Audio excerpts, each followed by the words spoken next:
Whenever we fill in our census forms, every however many years it happens to be, I can't remember, there's a little box there that says religion, and people fill in all kinds. I think it's optional, but people fill in all kinds of things. I don't think there are many people who in that space write materialist, but maybe they should, because I think it might be a religion. And materialism is our topic today on the chat room. Doing the chatting, the Dean of Sydney, Phillip Jensen. Phillip, hello. Kel, good to see you again. Materialism. Yeah. Australia's full of materialists. Yes. What does it mean, materialism? Yeah. Well, it comes in two forms.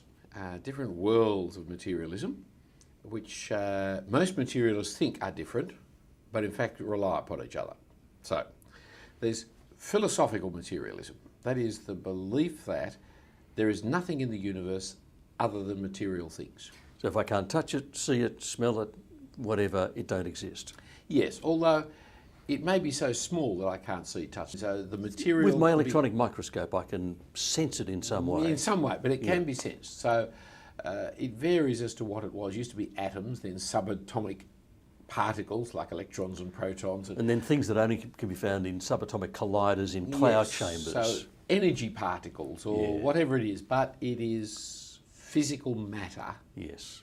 That is the thing of which everything is built. And there's no other realm. There's no realm beyond matter. There's no realm beyond nature. There's just matter. No supernatural nature, no metaphysics, just... No. And there's no actual thought, ultimately, either. There's just twitching of your grey matter.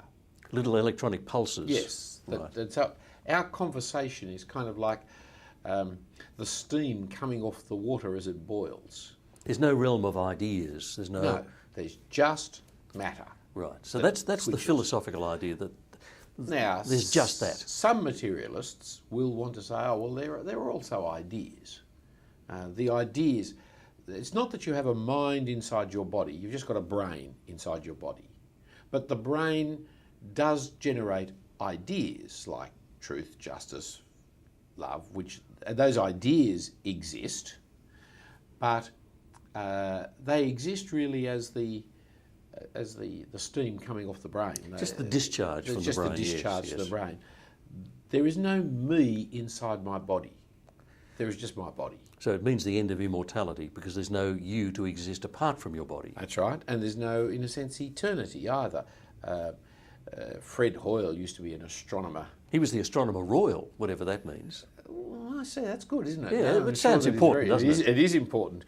And he believed in the eternity of matter, and so he didn't believe in the Big Bang. He believed in a universe that expanded and contracted and expanded and contracted all the time, back and forth, because matter couldn't be created and couldn't be destroyed. It just always was in its various forms. Yes, matter can become energy and energy can become matter, but it's the same thing. It's the same thing and will always stay there.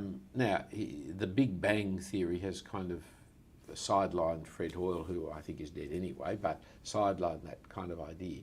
But it's a real problem. What was there before the Big Bang that created the Big Bang, that made the Big Bang? Was it matter? The materialists say, yes, there's always and only matter in existence. And it can't explain a lot of what our ordinary life is like. I mean, if a materialist analyses a poem, they find marks on paper. Or if I'm saying it out loud, vibrations in the air. But that's not the poem. The poem is something else in another realm, isn't it? The idea. And so that's why some of them will have to accept ideas existing as a result of the matter of the universe. But the person doesn't exist. So we will be extinguished. We will cease to be as beings. Yes. Yeah, that's central to, fairly central to materialism. Very central to it. I am matter that has accidentally mindlessly evolved into this particular gathering, which when it dies for natural causes will go back to dust and ashes and finally just be swallowed up. And that's the end of me, because I don't exist apart from this body that is animated for a while. If you're one of these people who, when philosophical ideas get discussed, think it's time to go make a cup of coffee, don't. Because it's important. This affects how people live. Oh, yes. And it connects to the other idea of economic materialism, doesn't it? Economic materialism, much more popularly noticed and understood. It's called greed. It's called acquiring more and more possessions. It's getting richer and richer, owning more, finding your life's meaning through your possessions, by owning the latest, biggest, best, newest, brightest. I will be a happier person. My car's bigger than your car, all that. Yes. Oh yes, and More toys to play with. That's right. And so the bigger the house, the better the house, the more possessions. That is what life is about. It's getting more, and getting more for me, basically. Now, greed is good was the 1980s kind of send-up of this philosophy, but acquiring more drives the Western industrial economic system. That's the driving motor. That's materialism. And at the moment it's driving it downwards because people got so greedy they got into huge amounts of debt and it all starts to implode. And it implodes. But it's greed that's driving that. Oh yes, all the way. It was greed. The banks were greedy in the loans that they made for people, and then they passed them on so as to make more money out of other institutions. The people who took the loans to buy houses were greedy and wanting the biggest, best house they could get when they couldn't afford it. And out of their joint greed, the whole pack of cards, the dominoes, have all fallen down. But it was because we are overly committed to debt that the world's greed has unwound. How is this thing, this economic materialism, greed, connected to philosophical materialism, the belief that I've just got this life and the stuff I can handle? Well, a lot of people called humanists would deny flatly that the two are connected. But that is one of the great weaknesses of the humanist position, because the two are directly connected. If you believe there is nothing else in this world than physical matter, then what do you do with your life other than things of the matter? So you are seeking all the time to make your matter happy, pleasant, stimulated, enjoyable. Has to be selfish, doesn't it? It has to be, because there is nothing else other than matter, and you acquire matter because life is fundamentally meaningless to materialists. It's an accident that I was born. It's an accident that you were born. It's an accident the world's here. There was a bang, and then over a long period of time, Quite by accident. this planet was kind of spun out of this sun and revolving around at just the right kind of distance for life to just happen. And however it happened, a flash of lightning in a muddy pool, life sprang into existence. It evolves over a long period of time, and here I am. So the only purpose an individual can have in their life is whatever bit of purpose they happen to invent for themselves. Yes, because they don't have accidents don't have purpose. Yes. They're yes. meaningless. There's no big purpose going on at all. There can't be if it's just an accident. An accident's an accident. It's meaningless. That is, to have something to have a purpose, it's got to be manufactured or owned by somebody else. See, this cup has a purpose of holding water so that I may drink of it. It's the way it's made is to allow that to happen. Because it wants to hold water, there's no hole in the bottom or on the side. They've made it so that it will hold water. Yes, unless it was made by that famous company that makes the dribble glass. Yes, thank you. And it also, though, is used by me to drink water from. So I could use it to put cherries in. I could actually have it as my cherry bowl. Yes. But I don't. So its meaning comes from the person who made it and the person who owns it. Right. But it itself has no meaning. It's just a green plastic gizmo. So if we're not made and we're not owned, we can't have a purpose. We don't have a purpose. Right. And so to ask a materialist, what's the meaning of life? The answer is, what do you mean? That's a stupid question. There is no meaning to life. I don't have to tell you what the meaning of life is because life doesn't have a meaning. Yes. Now, if life doesn't have a meaning, well, what are you doing? Well, you can suicide, or you can become a mass murderer, or you can play football if that's different, and you can do whatever you want to do. There's no meaning, there's no right, wrong, there's no true, false, there's just my body. And if that's all there is, aren't I likely to seek my own comfort? Yes.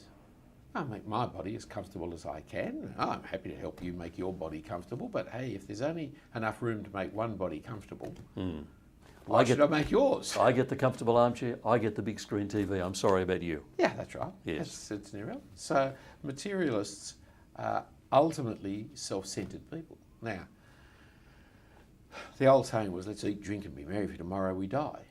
Right? Seeing the only thing ahead of me is death, well, I may as well eat and drink. Now, in the ancient world, there was a group called the Epicureans, who, that was their philosophy. They were materialists. And so they decided to try and make their life as happy as possible.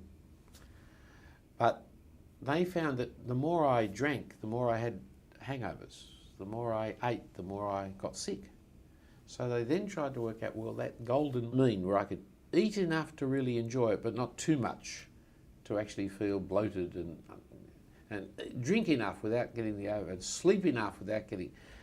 And so they went into this kind of mathematical analysis of how much without too much. And they worked out in the end that what they were seeking was a thing, funny word, they used ataraxia. Taraxia means trouble.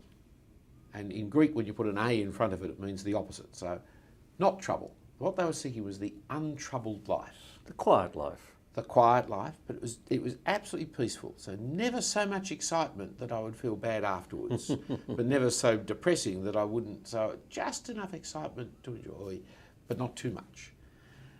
And so ultimately the good life is to leave no footprints behind. To have been here and not to have even been noticed. It was just to have existed as calmly and as peacefully as possible. It's a very depressing view of life. Now these two materialisms which interact, the philosophical materialism, this is all that exists, and economic materialism, like I want to get as much as I can, how powerful are they in our society? Well, the philosophical materialism hardly anybody believes. The economic materialism nearly everybody believes. So we don't believe the philosophy because we all want to think there'll be something on the other side of death. And I think I'm a person, and Yes. the vast majority of people believe in God and Yes. pray to God and have a sense of personhood and have a sense of meaning. To actually believe that there is no meaning to my existence at all is fairly difficult for most people to live If we with. can't do it, can we? No, people have meaning. We inject meaning into things all the time. So if you say there is no meaning, then I make up meanings because I just can't live a meaningless life. But the greed one is, even though I don't believe that, the greed one's The greed driving one me. is all the time. Yes. And so my greed, my desire for more, better, newer, bigger, pushes me into philosophical materialism because I've got to do things to my neighbour that are nasty. Yes. I've got to not share the last piece of cake with the little boy. I've got to take the last piece of cake for myself. I've got to rejoice at the fact that I made a real bargain and the poor shopkeeper's now out of business. Yes. You know, I go to the sales so as to make sure I get the maximum bang for my buck. Yes. I don't worry about the fact that the shopkeeper is now going out of business. Hey, that's his problem. That's not my problem. Yes. My problem is to maximise my material possessions. And so, you know, when a person's selling the house, as long as they're selling the house at that point in time, the price has to be kept as high. But when I'm buying, it's got to be as low as low. Yes.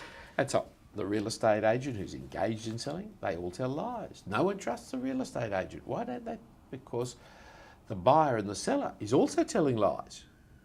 Yes. They always yes. do. Because everybody's out for themselves. But isn't the part of the point that it doesn't work? No. I mean, you haven't read The Lord of the Rings. I have, and it's a kind of parable about materialism because Gollum wants the one ring. He calls it his precious, but he doesn't possess it. It possesses him. Yes. And our possessions end up possessing us in a sense, don't they? That is exactly what happens. The more I live to acquire more possessions, the more the possessions actually acquire me. Yes. And I Who was become that character on television who used to enslaved. say, not the king's wood? You know, not the king's wood. What? If anything happens to the car, it's the worst thing in the world. Yes, yes, that would be dreadful, wouldn't it? And Yes. the possessions. And you think about it, the number of hours you spend mowing the grass, cleaning the pool, cleaning the eaves, polishing the house, polishing the floors, the sheer maintenance that is involved in it, and the acquisition of more money, or the amount of time you spend looking at the share market and trying to work out what to do, and the worry that is invested. You think that by having lots of money in stocks and shares, you will be living a carefree, non-anxious, non-worried, but actually you're more worried than ever. Yes. You have to have an enormous amount of money not to actually worry about money. The word religion actually comes from a Latin root word. We get ligature from the same source. It means something. It can mean something like that which binds us.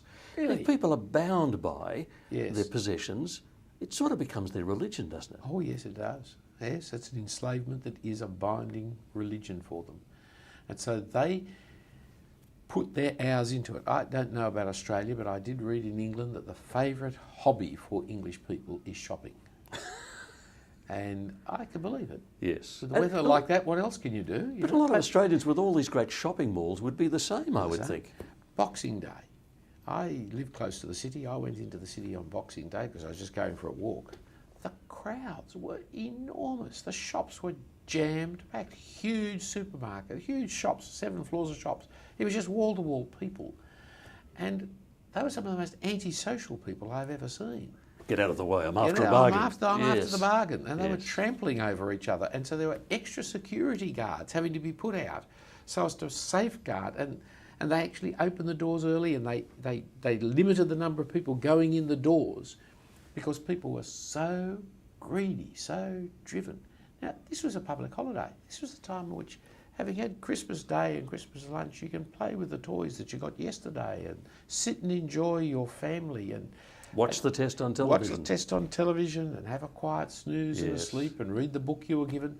But no, they're down there in the scrummage fighting over a cheap shirt, and it's just greed that drives our society. It's awful. Okay. Materialism is not entirely negative, and I want to get to what's positive about it in a moment. But before I do, we need to tidy this bit up, because we as Christians need to say we mustn't fall into that trap. But if that's the assumption of society around it, easy for us to fall into that trap. I think materialism comes with the mother's milk in Australia, and so your basic assumption position, if you're an Australian, is that you are a materialist. I'm here to acquire things. Yeah, that is what life is about.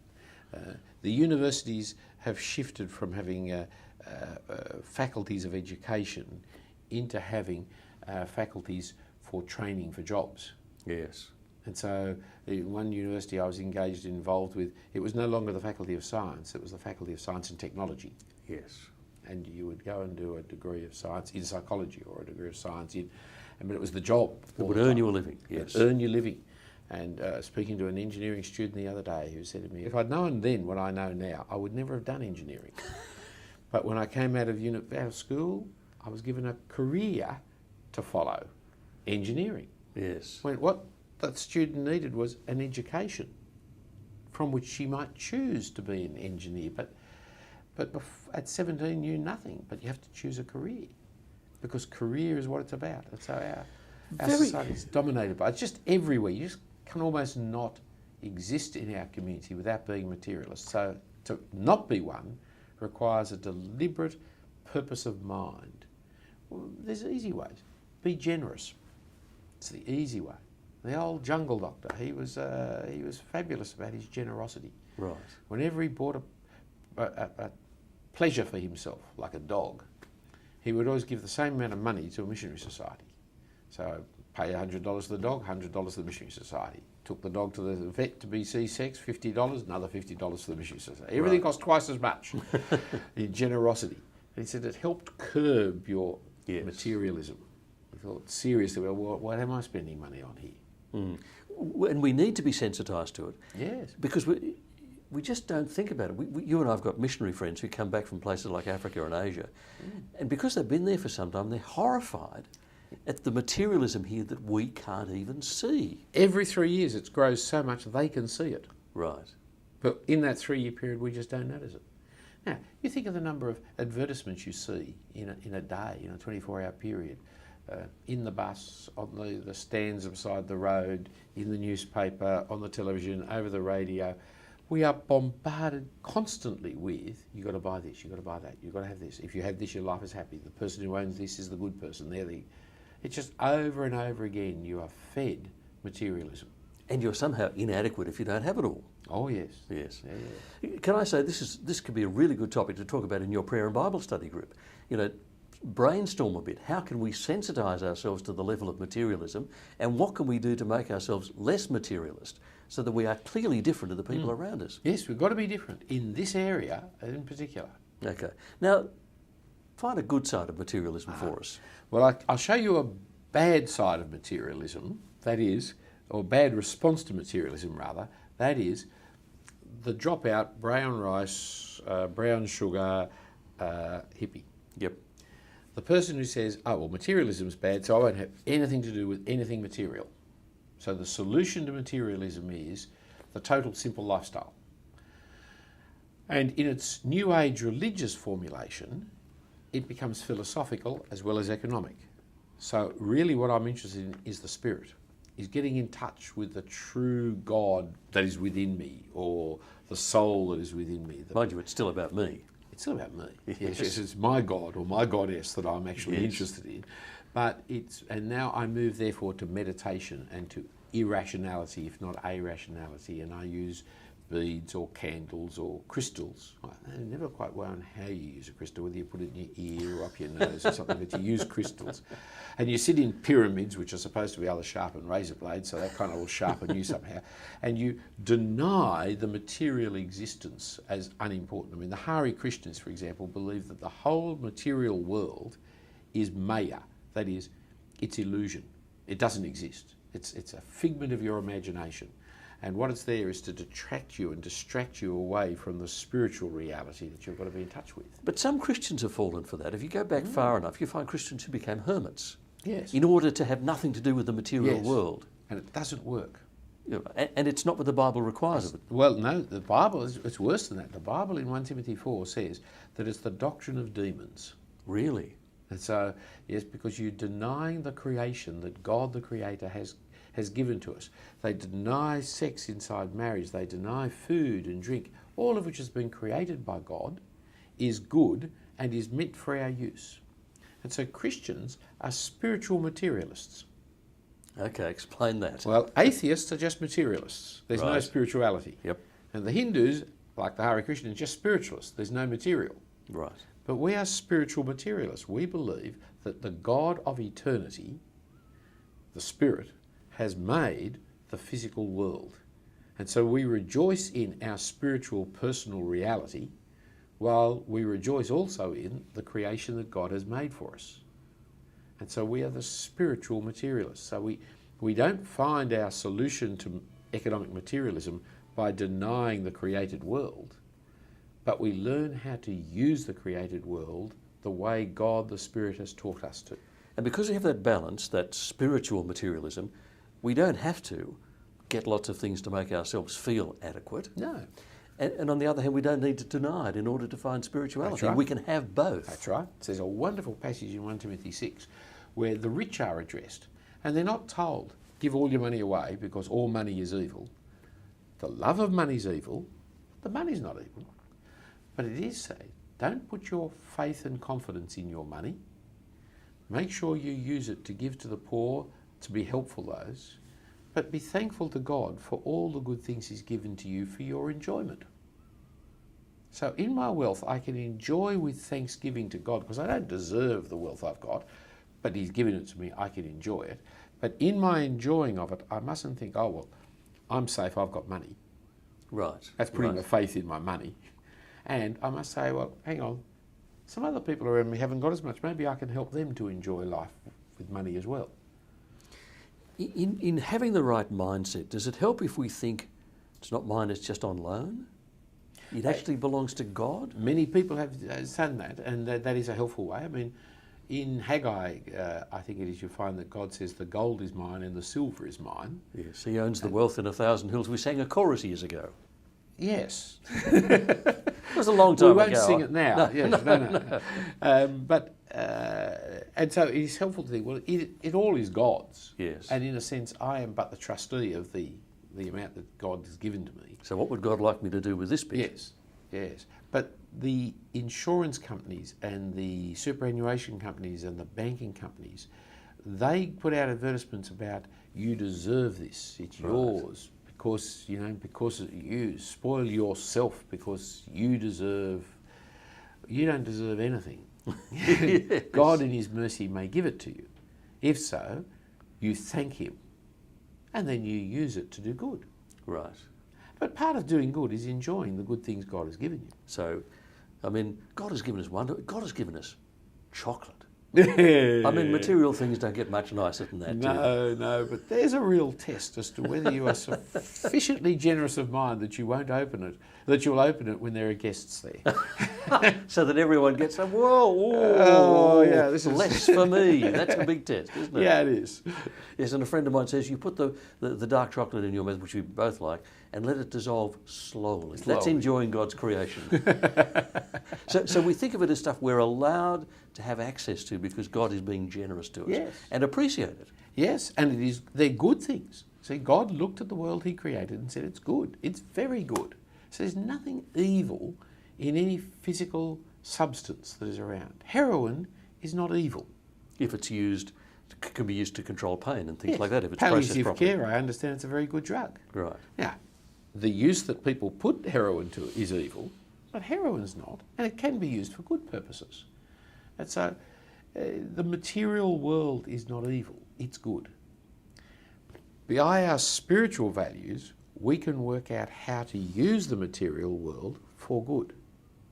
Without the spiritual values, well, it's just here. Yes, yes. And a lot of people who are pursuing the material thing, one of the tests is they end up not using everything they have. No. It's more a matter of I've got to own it. I've got to own it. You know, and then it sits there. I've got the machine which can whip up Yes. ice cream for me, and it doesn't get used. I understand there is a small percentage, 3 or 4 or 5% of people who will always buy something that's new, and there are late night television commercial kind of shows. I don't know if The they're shows. infotainment shows. The they call it. infotainment shows. And they live off the 5% of the population who will always buy a new gadget, Right. whether they ever use it or Which not. mustn't be us Christians. No, because that's not where you're going to get your enjoyment and pleasures from in owning the latest gizmo that works. And Yeah. having your house full of those gizmos that you bought from late night television, you need to go and see a counsellor. So Yeah, we get our buzz out of our relationship with God and with each other, and we just enjoy Yes. the material things around it. We don't acquire them. No, and we won't find our meaning in them. So there you are. There are heaps of things to talk about in your prayer and Bible study group. Good practical things to help, which you keep a check on each other and make sure you're not going down that materialist path. If you'd like to hear more from Phillip Jensen, come along to St Andrew's Cathedral any Sunday. Love to see you here. More good teaching from Phillip. Phillip, thank you for your company today. It's a pleasure again, of course. And we look forward to your company again next time on The Chat Room.